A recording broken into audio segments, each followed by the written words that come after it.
It's been an ongoing debate around council chambers since January.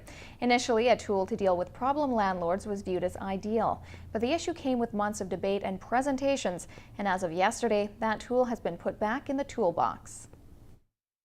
A year-long debate over how to deal with problem landlords has run its course. Council has quashed a new bylaw that would have required anyone with a rental property to get a business license.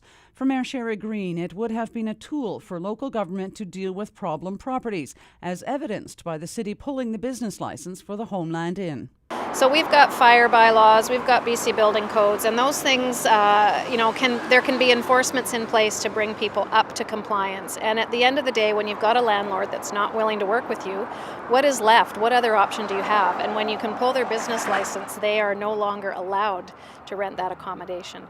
The vote against the bylaw was close, a 5-4 split. For some on council, issuing and inspecting upwards of 5,000 new licenses would be impossible. Administration had said that even if there is a problem property, the landlord has to allow you to go in there to inspect it. So the whole issue of enforcement, we know that there's an issue with some of these suites with absentee landlords, even some of the landlords in town. But even with this new bylaw, I don't think we would have had the tools to do anything.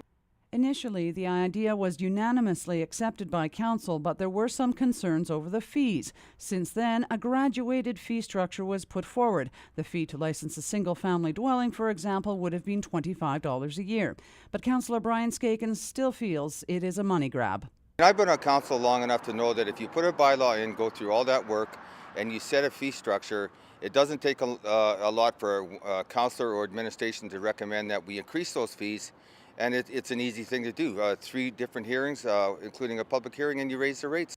Every community, large and small, rural and urban, deals with problem landlords. Green says this bylaw, as it was proposed, would only enhance a bylaw that's been in place for years.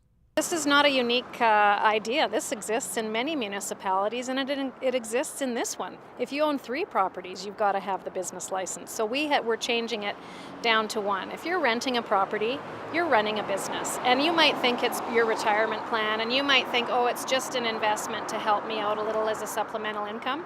That's called a business. There was a suggestion council put in a hefty fine for non-compliance and have that added to the property taxes. But Green says provincial legislation does not allow municipalities to do that.